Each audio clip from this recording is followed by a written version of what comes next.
Hey guys, so I just want to talk about all you athletes out there who's trying to, make it big in the NBA or NFL, Major League Baseball, whatever, man. I thought Major League Baseball may kind of have like an exception a little bit, but um, mainly the NFL and NBA.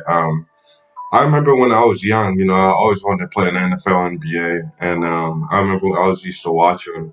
My favorite team growing up was the Carolina Panthers, when I went to the Super Bowl. I loved that team, that kind of inspired me. Steve Smith, um, Jake Delhomme, I can't remember the running back, but Davis and then Musa Muhammad, that was a team, and I loved that team, so. And then, you had the Patriots. No, actually, I remember the Patriots and the Rams playing in the Super Bowl in '99. And I rooted for the Patriots that year. I remember that, and I didn't like the Rams because everyone was talking about the Rams and they were talking about how they're a high flying offense, they're going to win. I wanted the Patriots to win, and they were kind of like the underdog that year. Obviously the Patriots are like real big now.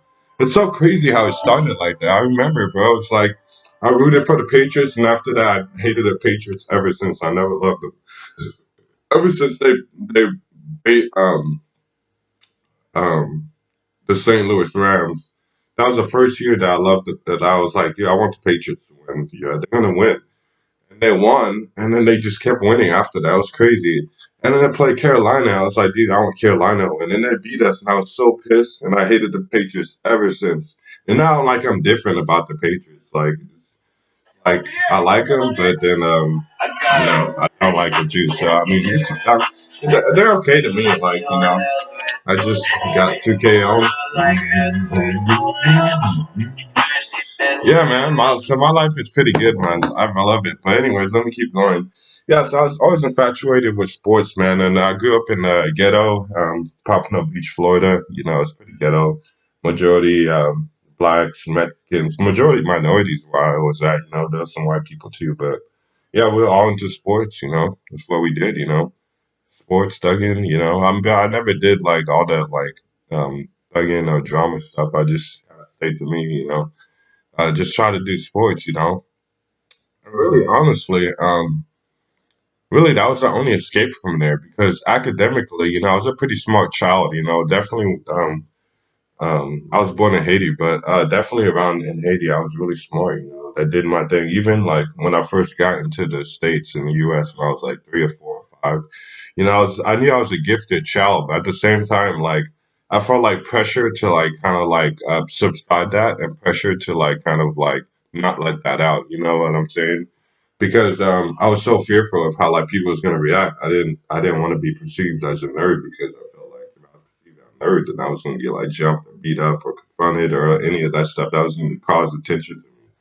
And so that kind of like made me not work hard at school, because of that. And I still carried on all the way into high school, even when we moved into a like majority white school, and it was obvious that like you know um, that there was no like needed. There was no like physical threat or no like really chance of getting in a fight or anything like that. But I still proceeded from there. It's crazy how like childhood can like carry over to like everything, even when it's not even necessary. Like at that point, it's not necessary to put subside school, during that point in time because I didn't make the basketball team and I made the football team. So, but why I say that is because um, I still was putting away school. I was trying to like get friends. I was trying to. Well, I wasn't really trying to be like the most like popular, but I wanted to be friendly with everybody.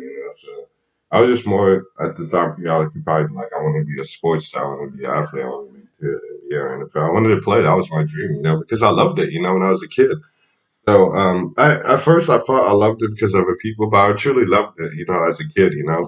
I remember when my cousin had like a football game. It was Cowboy. We played Cowboys and Dolphins. I love the Dolphins ever since, and the Cowboys too. But actually, I didn't really like the Cowboys for a while until now. I like the Cowboys. Um, but honestly, I'm glad I never made it to the NBA or NFL, even college ball, because it's such a rigorous grind on your body, man. I want to say that before I continue with my like story. It's a rigorous on your body, man. Like literally, like imagine this.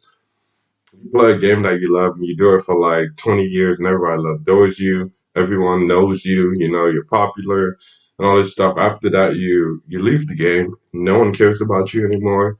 And not only that, you can't really play the game like as professionally, like in a professional setting, like, you know, like in a game, like when there's a lot of fans, you know, like you're with your teammates, like there's none of that anymore. Like you can play pickup games, but that's not the same thing, you know what I mean? So it's like, and then after that, you have to move on to something else. It's like it's not like you're done with the game and then life just stops. Life continues going, so you have to continue living. So what do you live? What do you? Where's your inspiration come from? Like now you have to find something else. That's pretty hard to do, especially after you just left something that you love. You know, it's gonna take some time to figure that out. You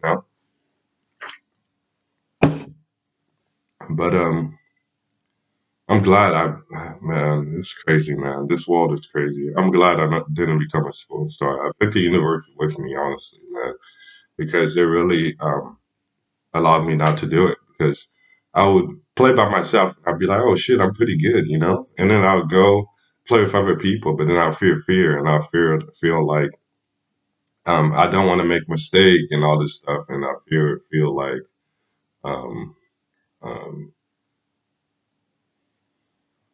I don't know. It just did not feel like home to me. But I still kept doing it because I love the sport. You know, I didn't know what to do. You know, I didn't know how if I didn't play basketball, I didn't know if I didn't do that, like how would that look like? In other words, like I just could not see myself not playing in the NBA or NFL. You know, because I just didn't know like if I didn't play, like if I would still or how would that look like? You know, but now I kind of know how it looked like. You know, video games. You know or because I don't really play that much now. Like I don't really have time for it. But yeah. So all you athletes out there, you do have to realize that there's a lot that comes with it when being a sports star. You know, a lot. So it takes a toll on you, mentally, physically, and emotionally. You have to really be ready for that. Do you really want that? You know, you have to question that. And if you really do, then go for it. Then if you don't, then drop out. You know, like what I did. So yeah, I didn't make the basketball team junior year, senior year. I was so pissed, man. But that was quite a blessing. The coach was like, "Oh, even Michael Jordan, you wouldn't make the team unless you were Michael Jordan or something." I was like, "Oh, okay." Anyways, I'm glad though because you know I think me and Christian could have been pretty good. You know, he was a big man that played at school, so but that's kind of like what I did, man.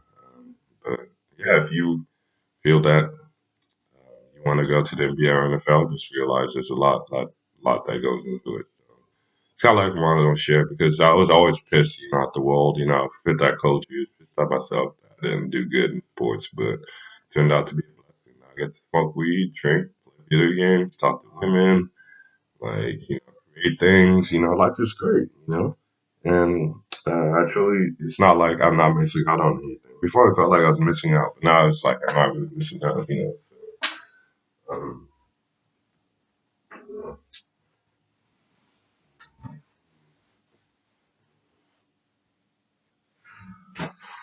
Oh, I gotta grab a jacket. I always keep my like window open because like I'm not really supposed to smoke weed. I don't smoke it in the house, but you know I go outside. But at the same time, I don't want the smell to drag in. But anyways, it's kind of like what I got. So hopefully everything works out. Um, it's kind of crazy rough out there, man. So watch out. But hopefully everything works out, man. I'm trying to figure it out. But it's kind of like what I got. Take care.